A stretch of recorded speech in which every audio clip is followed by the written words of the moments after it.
Hello mga beshi ko, magluluto po tayo ng creamy carbonara. Ayan po, nagtunog po tayo ng butter sa ating talyasi. Tapos po mga beshi, naglagay po tayo ng bawang at sibuyas. Ayan, and then mekos-mekos lang po siya ng bahagya. And then nilagay na po natin yung ating mushroom mga beshi ko. Tapos po mga beshi, mekos-mekos lang po siyang bahagya at maglalagay po tayo ng paminta, powdered paminta.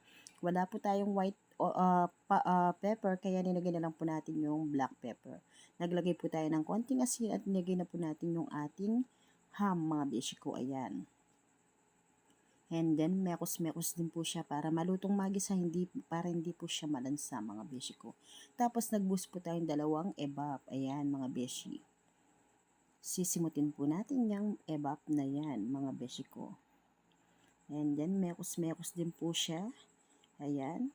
Tapos po, magbuboost din po tayo ng ating carbonara sauce. Ayan, mga beshi. Nilagay po natin yung ating carbonara sauce. Ayan. Bali, 4 na pack po yung ating lalagay, mga beshi. Ayan po siya.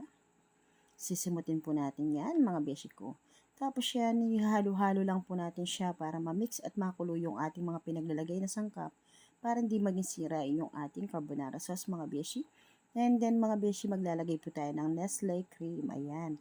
Para lalong malinamnam yung ating creamy carbonara mga beshi.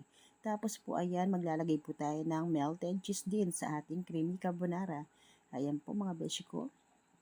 Para po yung kanyang lasa is masarap na masarap. Ayan, pampadagdag sarap po yan, yung melted cheese mga beshi.